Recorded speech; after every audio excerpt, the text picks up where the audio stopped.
Hello and welcome to Rise Ice YouTube channel. আমি doctor Bratati Ojha. আজ আমি তোমাদের সাথে একটি স্পেশাল ডিসকাশন করতে চলেছি।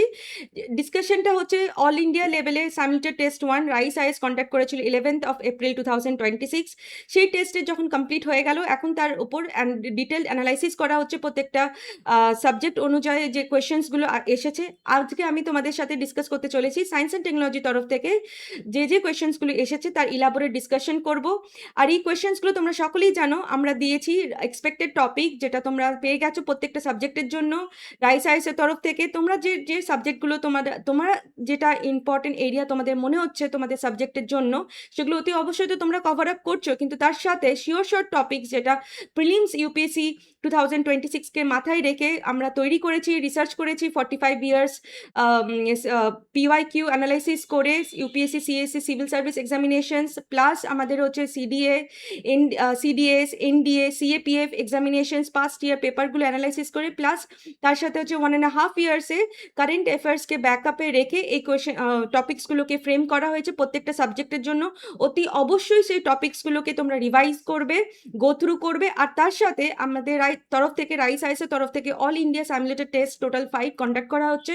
আর প্রত্যেকটা টেস্টের সাথে তোমরা পেয়ে যাবে আমাদের অ্যান্সার ইলাবোরেটেড অ্যান্সার এক্সপ্লেনেশনস, প্লাস তার প্রত্যেকটি সাবজেক্টের টেস্ট ডিসকাশন। এই জিনিসটা যদি তোমরা 360 ডিগ্রি কভার আপ করে নিতে পারো, then no one can stop you from clearing UPSC civil service examination, যেটা হতে চলেছে প্রিলিমস আমাদের 24th of May 2026। তোমরা সকলেই জানো এখন যে ডিসকাশনটা হতে চলেছে সেটা হচ্ছে সায়েন্স অ্যান্ড টেকনোলজির তরফ থেকে।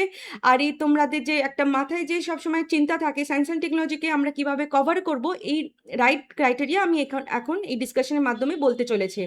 তো science and technology is not at all a technical subject, rather it is a very conceptuals and scoring subjects. এখান থেকে মার্কস তোমরা ভীষণভাবে ডিরেক্টলি তোমরা নিয়ে নিতে পারো, হ্যাঁ, প্রোভাইডেড তোমরা যদি সাবজেক্টকে কিভাবে অ্যাপ্রোচ করতে হবে সেটা রাইট ম্যানারটা তুমি যদি জেনে থাকো। তো তাহলে কি হচ্ছে, সায়েন্স অ্যান্ড টেকনোলজিতে আমরা যে টপিকগুলো তোমাদের এক্সপেক্টেড টপিকসগুলো তোমাদের কাছে যেগুলো আমরা রেখেছি, সেখান থেকেই এই সাইমুলেটেড টেস্টে কিছু কোয়েশ্চেন্স রাখা হয়েছে।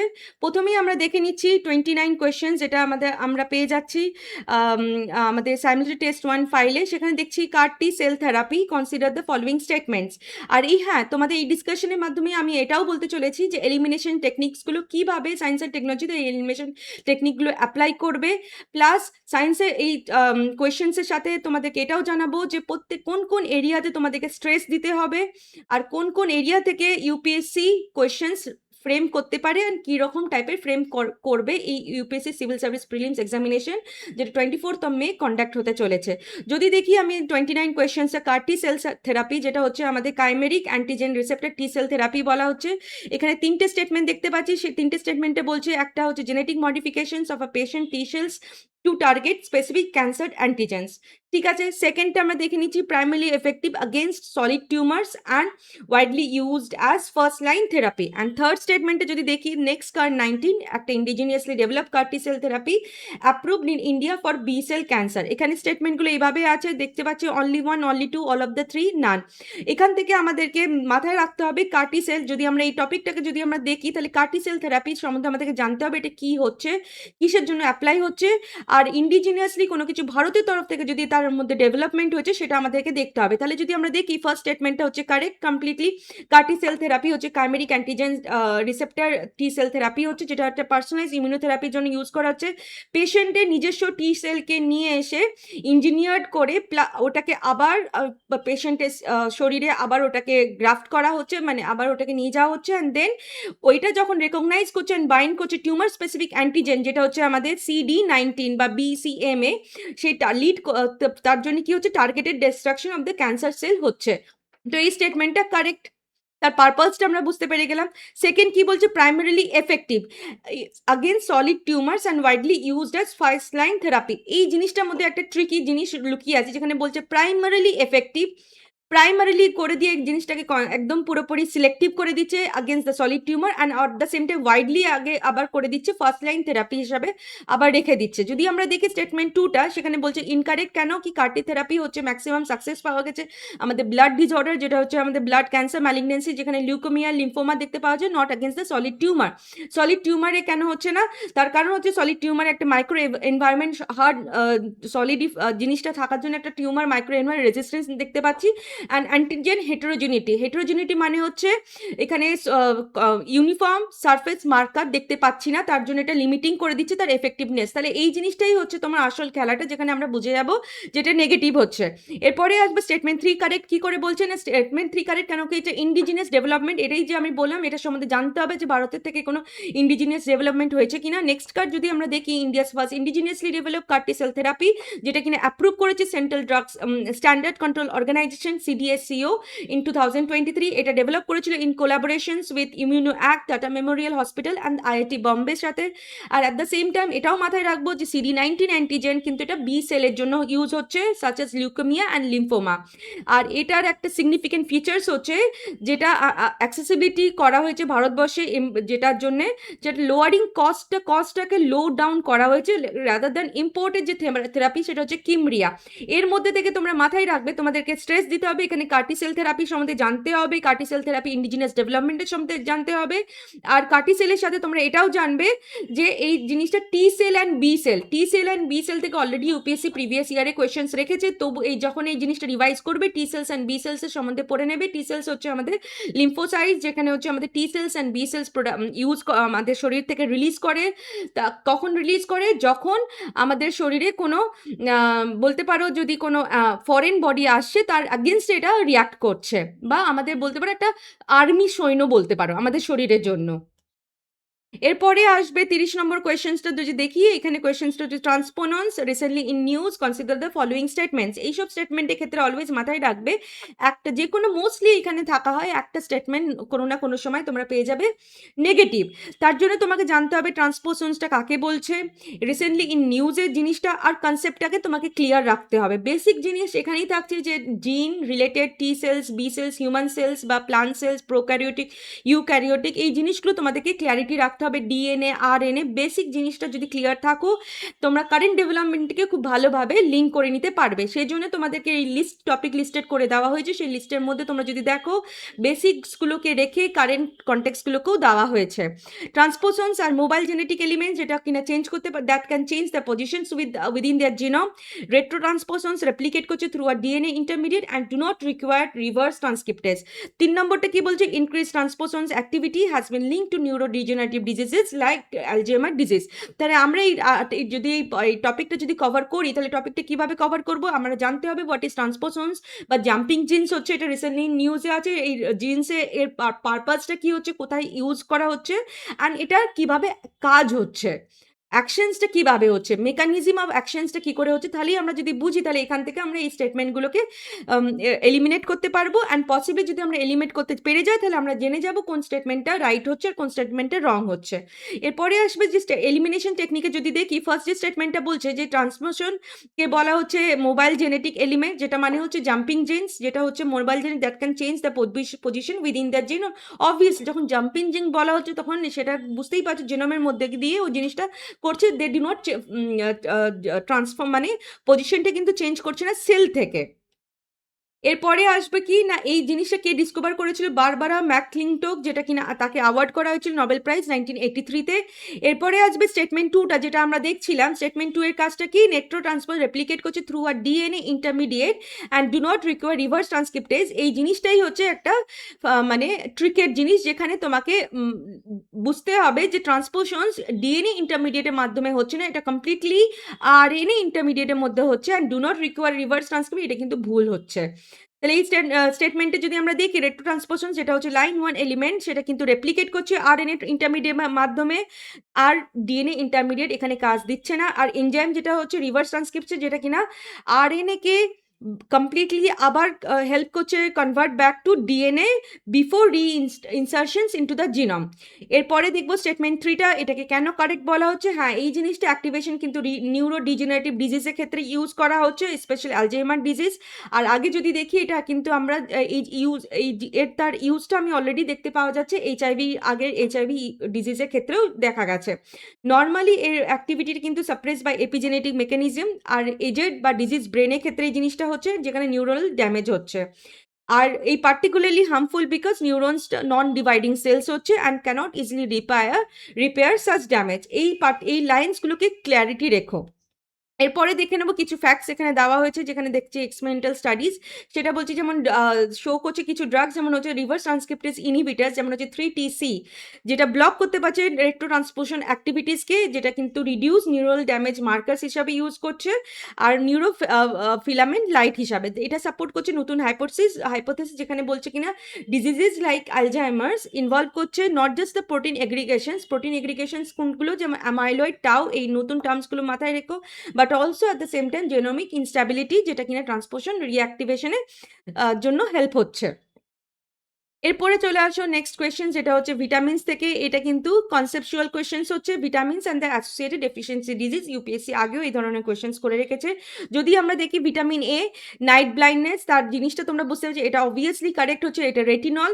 নাইট ব্লাইন্ডনেস, তারপর হচ্ছে ভিটামিন B3, যেটা হচ্ছে পেলেগ্রা, এটা কিন্তু অবশ্যই কারেক্ট হচ্ছে, তার কারণ হচ্ছে পেলেগ্রা, ভিটামিন B3, নিয়াসিন, কারেক্ট হচ্ছে পেলেগ্রা, যেটা হচ্ছে 4টে ডি নিয়ে আসছে। আমরা যদি তার ডেফিসিয়েন্সি যদি পাই, dermatitis, diarrhoea, dementia and lastly eventually death. এরপরে যেটা দেখবো পেয়ার 3তে কি বলছে, vitamin C, scurvy, obviously vitamin C scurvy নিয়ে আসে, যেখানে সোলেন গাম বা কোলাজেন সিনথেসিস হতে ফেল্ড হচ্ছে, and at the same time তার জন্য কি হচ্ছে, উন্ড হিলিং হতে পারছে না প্রপারলি। অ্যান্ড আমাদের মাথায় এটাকেও রাখতে হবে, এই স্কারবি এসেন্সিয়ালিটি কি হচ্ছে না, গাম সোয়েলিং হচ্ছে, ব্লিডিং গাম হচ্ছে, অ্যান্ড পুয়ার উন্ড হিলিং হচ্ছে, is vital for collagen synthesis. এরপরে দেখবো আমাদের ভিটামিন ডি, ক্যালসিফেরল বলা হচ্ছে, তার কি করছেন আমাদের শরীরে ক্যালসিয়াম অ্যাবজর্পশন করতে সাহায্য করে। আর আমাদের ডেফিসিয়েন্সির জন্য বাচ্চাদের ক্ষেত্রে কি দেখা যায়, রিকেজ, যেটা সফেনিং অফ দ্য বোনস, অ্যান্ড বড়দের ক্ষেত্রে অস্টিওম্যালেশিয়া। এরপরে যদি দেখি আমরা ভিটামিন ই, সেখানে আমরা দেখতে পাচ্ছি ভিটামিন ই কে লিঙ্ক করা হয়েছে হেমারেজের সাথে, আর ভিটামিন কে কে লিঙ্ক করা হয়েছে নিউরোপ্যাথি আর মায়োপ্যাথির সাথে, কিন্তু দুটোটা উল্টো হয়ে গেছে। ভিটামিন ই হচ্ছে এখানে neuropathy and myopathy, and vitamin K যেটা হচ্ছে আমাদের ফাইলোকুইনান, সেটা হচ্ছে হেমারেজের সাথে লিঙ্কড হচ্ছে। ভিটামিন ই কে বলা হচ্ছে টোকোফেরল। এরপরে আসে নিউরোপ্যাথি হচ্ছে মানে যেটা হচ্ছে নার্ভাস সিস্টেম উইকনেস, আর মায়োপ্যাথি হচ্ছে মাসেল উইকনেস। এরপরে কোয়েশ্চেন্সটা দেখে নিই, 32তে বলছে আমাদের কনসিডার দ্য ফলোয়িং মেটেরিয়ালস, যেখানে ইউপিএসসি এই ধরনের কোয়েশ্চেন্স দিয়ে দেয়, আর দিয়ে তোমাদেরকে বলে ক্লাসিফাই করো how many of the above, আর কোন এটা ক্লাসিফিকেশনের মধ্যে পড়ছে। সিনথেটিক পলিমার্সটা কি হচ্ছে, তার মধ্যে ফর এক্সাম্পল যদি দেখি এক্সাম্পলসগুলো দিয়ে রেখেছে, polyethylene terephthalate, PET, backlight, natural rubber and nylon. এখানে যদি আমরা দেখি ইউপিএসসি আগেও এর ধরনের কোয়েশ্চেন্স করেছে, যেখানে এক্সাম্পলস দিয়ে তোমাদেরকে বলবে যে এটা how many of them are classified as, for example এখানে যদি কোয়েশ্চেন্সটা দেখি সেখানে দেখতে পাচ্ছি সিনথেটিক পলিমার। তাহলে সিনথেটিক পলিমারটা কি হচ্ছে না, মোনোপলিমারকে যখন মাল্টিপল ভাবে রাখা হচ্ছে বা সিঙ্গেল ইউনিট যখন মাল্টিপল মলিকিউলসের মধ্যে থাকছে, সেটা হচ্ছে পলিমার্স করা হচ্ছে। পলিইথিলিন টেট্রাফিলেট, এই টার্মসটা খুবই শুনেছো নিউজেও। সিনথেটিক পলিমার হচ্ছে, সেটা হচ্ছে প্লাস্টিক বোতল, food packaging, polyester fibre use করা হচ্ছে, এটা হচ্ছে থার্মোপ্লাস্টিক। আর থার্মোপ্লাস্টিক হচ্ছে তার কারণ হচ্ছে প্রডিউস করা হচ্ছে কন্ডেনসেশন পলিমারাইজেশনের মাধ্যমে। আর কন্ডেনসেশন কোনটাকে করছে, ইথিলিন গ্লাইকন অ্যান্ড টেরেপথ্যালিক অ্যাসিডকে, যেটা পুরোপুরি man-made and not natural made. এরপরে আসছে বেকলাইট, যেটা হচ্ছে একটা সিনথেটিক পলিমার হচ্ছে, সেটাও থার্মোসেটিং প্লাস্টিকের মধ্যে, যেটা কিনা কে তৈরি করেছিল, লিও বেকল্যান্ড ইন 1907-এ। আর এই প্রোডাকশনটা কিভাবে হচ্ছে না, কন্ডেনসেশন রিয়াকশনের মধ্যে হচ্ছে, যেটা ফেনল অ্যান্ড ফর্মালডিহাইডকে রাখছে মাথায়। And due to its heat রেজিস্ট্যান্সের জন্য যদি আমরা দেখি, অ্যান্ড ইলেকট্রিক্যাল ইনসুলেশন প্রপার্টিস তার মধ্যে থাকছে, তখন এটা ইলেকট্রিক্যাল সুইচেসে ইউজ করা হচ্ছে, বা হ্যান্ডেলস বা ইনসুলেটর হিসাবেও তাকে ব্যবহার করে হচ্ছে। সেজন্য যখন এটা যদি সেট হয়ে যায়, এটা ক্যানট বি রিমোল্ডেড, এটা মাথায় রাখতে হবে। এই জিনিসটা একটা ডিফাইনিং ক্যারেক্টারিস্টিক অফ বেকলাইটের।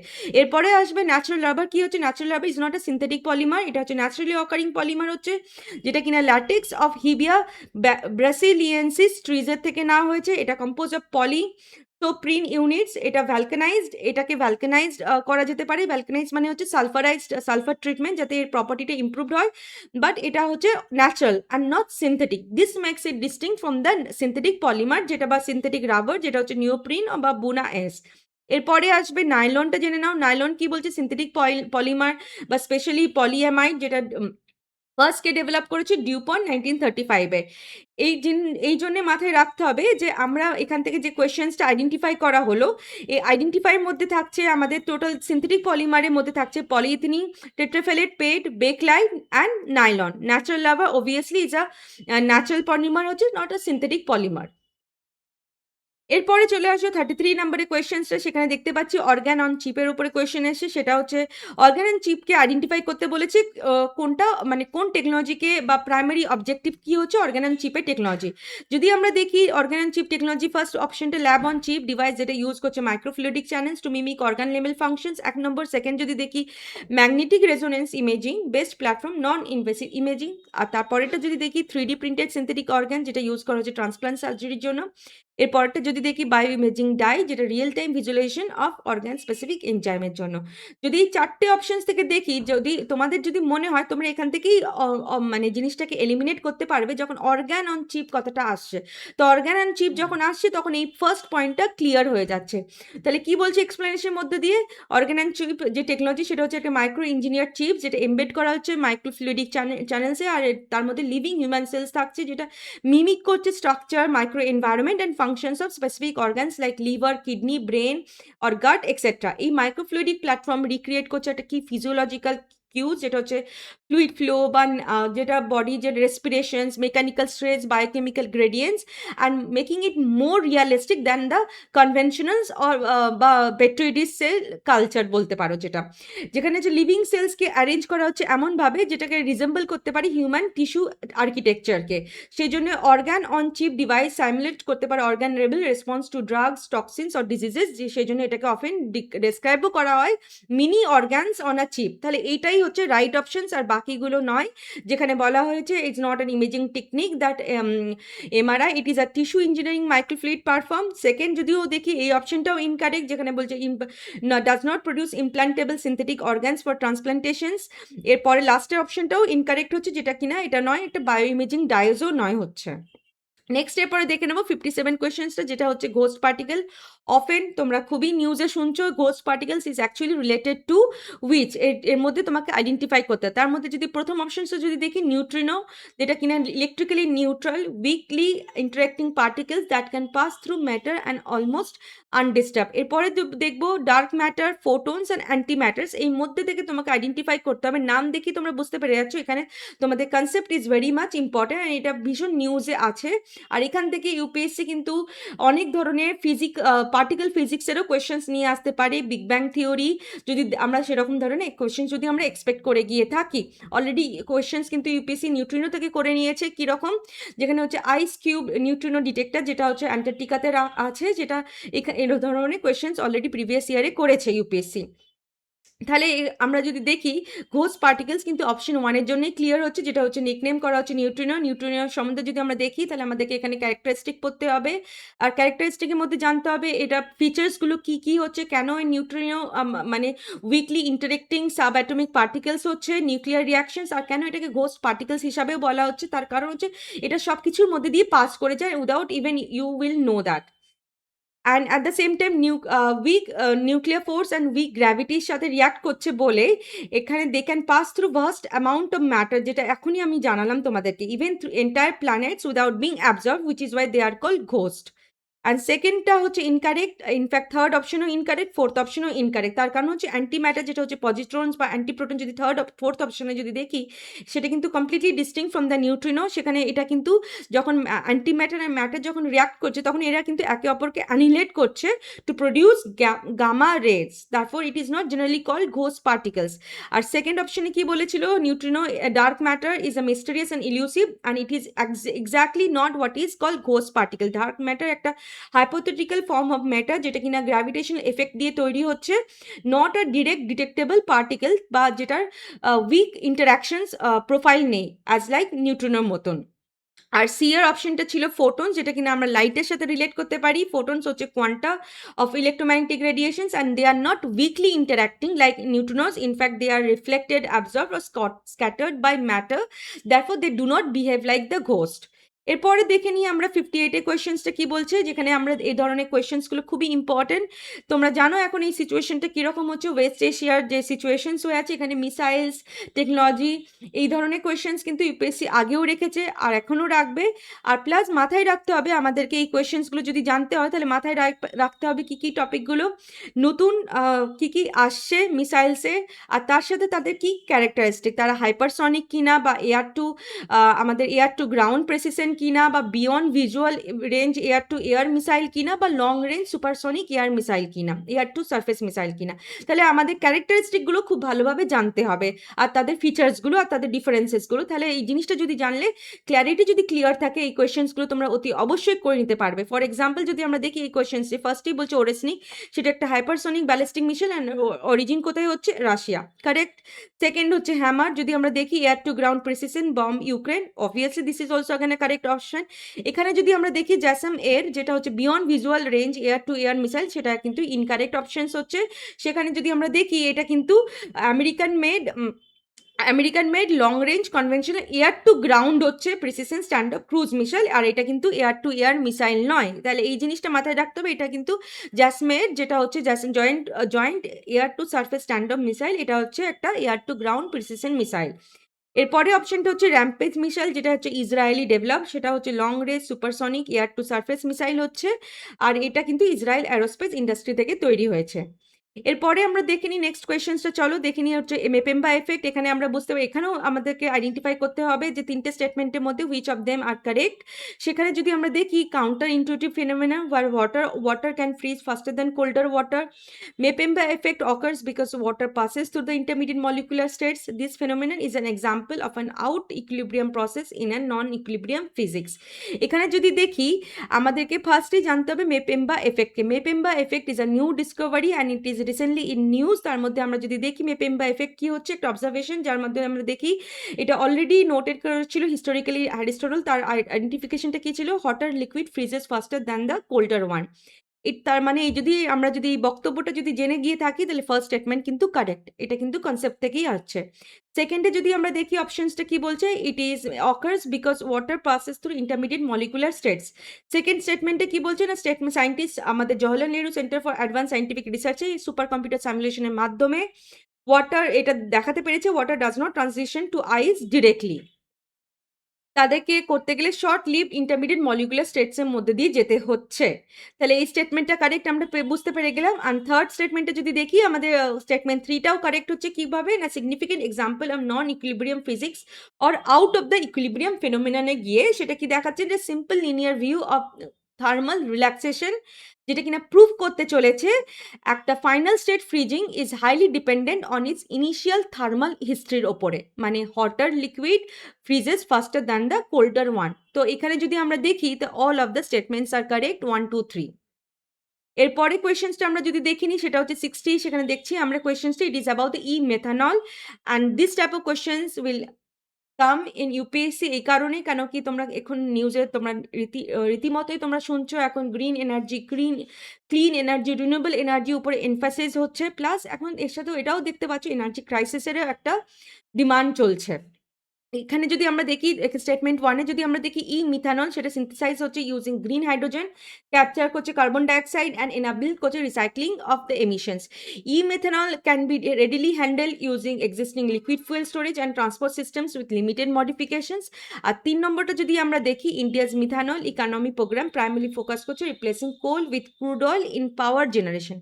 এইখানে যদি আমরা এই 3টে স্টেটমেন্ট যদি আমরা দেখি তাহলে আমাদেরকে মাথায় রাখতে হবে ই মিথানলটা কী হচ্ছে, তার কীভাবে প্রোডাকশন হচ্ছে, আর কি তার পারপাস হচ্ছে, আর ই মিথানলের সম্বন্ধে কোনো গভর্নমেন্টে কোনো অ্যাজ সাচ পলিসি বা কোনো ফ্রেমওয়ার্ক বেরিয়েছে কিনা।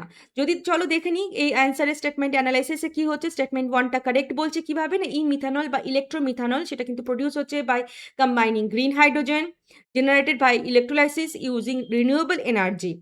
যেটা কিনা ক্যাপচার করছে কার্বন ডাইঅক্সাইডকে, অ্যান্ড দ্য সেম টাইম এটা কিন্তু লো কার্বন সিনথেটিক ফুয়েল হিসাবে করা হচ্ছে অ্যান্ড কন্ট্রিবিউট করছে কার্বন রিসাইক্লিং প্রসেসে, যেটা at the same time very much important concept in climate mitigation, যেটা তোমাদের এনভায়রনমেন্টের জন্য important.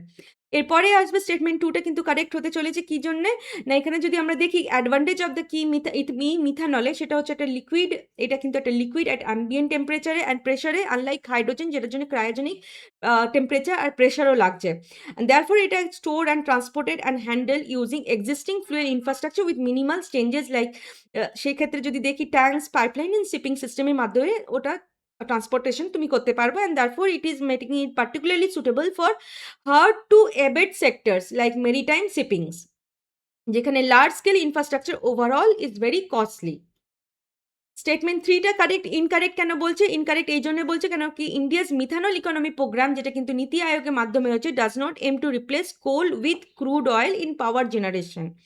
Rather, it focuses on producing methanol from coal, biomass, and municipal waste to reduce crude oil dependency, crude oil import dependency, and at the same time lower করবে greenhouse gas emission. আর এটা at the same time promote করছে methanol blending influence, যেটা হচ্ছে আমাদের petrol বা LPG, and it can be used in sectors like transport and industry. তাহলে এই ধরনের যে একটা স্টেটমেন্ট আমরা দেখতে পাচ্ছি, ইন্ডিয়াস মিথানল ইকোনমি প্রোগ্রাম, যেটা প্রাইমারি ফোকাস করছে on replacing coal with crude oil in power generation, এই স্টেটমেন্টের মধ্যেই ট্রিক লুকিয়ে আছে। যদি তোমরা বুঝতে পারো এই অ্যাবসলুট টার্মসগুলো, primarily focuses on replacing coal with crude oil in power generation. এরপরে চলে আসো নেক্সট কোয়েশ্চেন, সেটা হচ্ছে 61 কোয়েশ্চেন্সটা কি বলছে, যেখানে বলছে আমাদের কনসিডার দ্য ফলোইং স্টেটমেন্ট, যেখানে অ্যাসাম্পশনস অ্যান্ড তোমাদের মানে লাগছে রিজনিং অ্যান্ড তার সাথে মানে অ্যাসাম্পশনস অ্যান্ড রিজনিং এর সাথে কোয়েশ্চেন্সগুলোকে রাখা হয়েছে। ফার্স্ট স্টেটমেন্টে তোমার আছে আমাদের অ্যাসারশন থাকছে, একটা স্টেটমেন্ট দেওয়া থাকছে, তার সাথে থাকবে তোমাদের রিজনিং স্টেটমেন্টসগুলো, যেটা ওর সাথে বলতে পারো ক্ল্যারিফাই করছে কিভাবে না। স্টেটমেন্ট 1 কি বলছে, সলিড স্টেট ব্যাটারিজ, যেটাকে একটা প্রমিসিং সলিউশন হিসেবে ধরা হয়েছে for enhancing the safety of energy storage system. First. Second, তাকে এটাকে যদি আমি জাস্টিফাই করতে পারছি কিনা দেখি নেক্সট সেকেন্ড স্টেটমেন্টের মাধ্যমে, they use a solid electrolyte instead of flammable liquid or gel based liquids. আর থার্ড স্টেটমেন্ট করছে they can potentially offer high energy density compare to conventional lithium ion batteries. এরপরে আমরা দেখবো এই স্টেটমেন্টের মধ্যে 4টে অপশনস দেওয়া থাকছে, সেই 4টে অপশন কি বলছে না, statement 2 and 3 correct, both of them explain 1।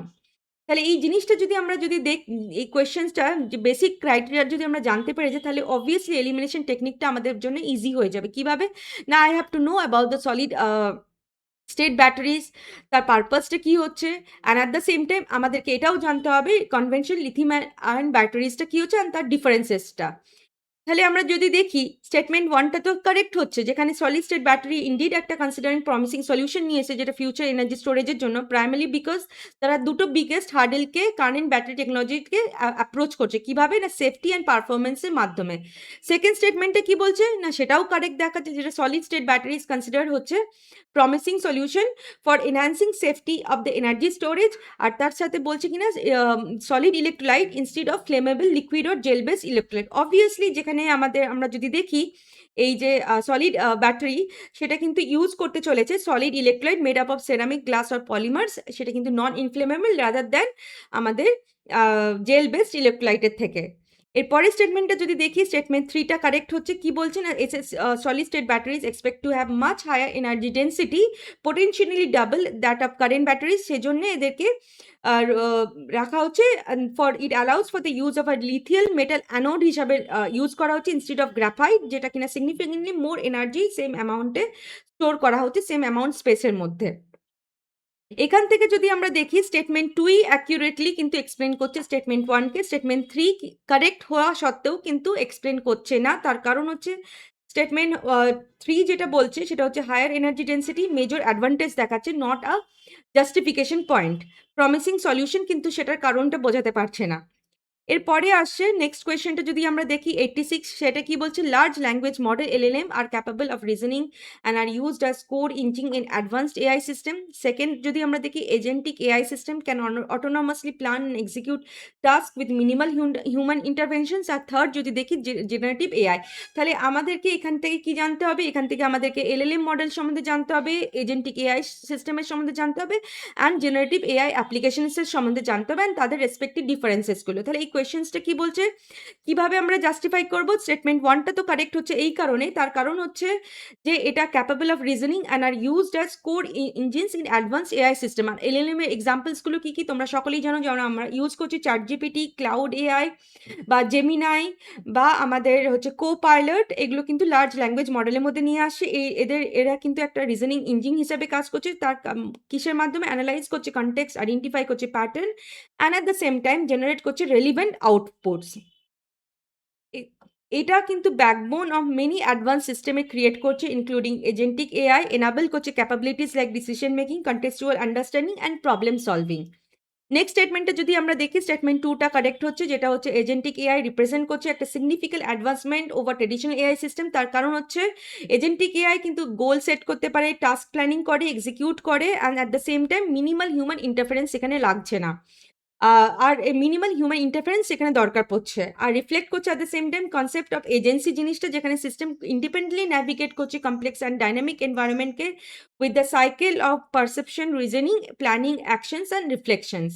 এরপরে চলে আসবে স্টেটমেন্ট 3টা কি বলছে। স্টেটমেন্ট 3 যেটা হচ্ছে জেনারেটিভ এআই, সেটা কিন্তু লিমিটেড নয়, শুধুমাত্র টেক্সট জেনারেশনের সাথে লিমিট নেই। এটা কিন্তু ওরা chatbots, content creations, at the same time image generation, code writing, simulation, decision support seeming, এমনকি এজেন্টিক ফ্রেমওয়ার্কের সাথে যদি এটাকে মিশিয়ে দেওয়া হয়, তাহলে এই জেনারেটিভ এআই কন্ট্রিবিউট করছে dynamic decision making and adaptive problem সলভিংও।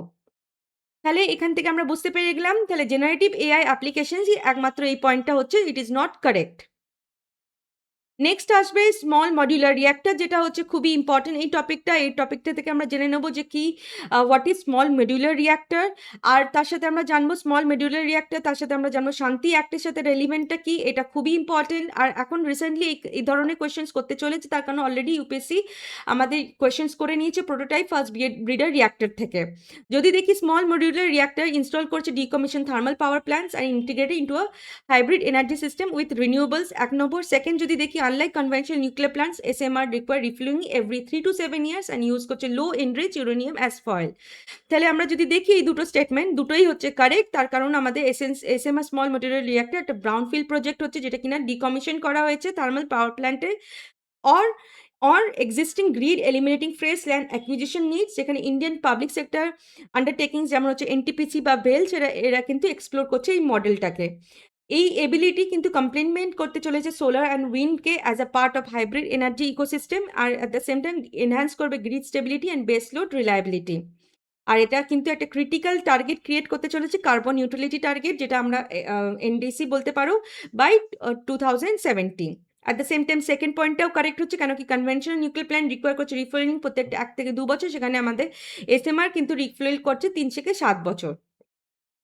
এরপরে লাস্ট কোয়েশ্চেন্সটা আমরা যদি দেখে নিই, সেটা হচ্ছে লাস্ট আমাদের কোয়েশ্চেন্সটা হচ্ছে এরপরে দেখে নিই। এটা হচ্ছে questions, it is about LPG, LNG and PNG. It is very important because এখান থেকে অলরেডি ইউপিএসসি আগেও কোয়েশ্চেন্স করেছে, বাট নাও কারেন্টলি কনটেক্সটটা যেটা হচ্ছে এখন এনার্জি ক্রাইসিস, আর তার উপরে আমরা যদি দেখি LPG, LNG and PNG and including the সিএনজিও, এই টপিক্সটা কিন্তু খুবই ইম্পর্টেন্ট।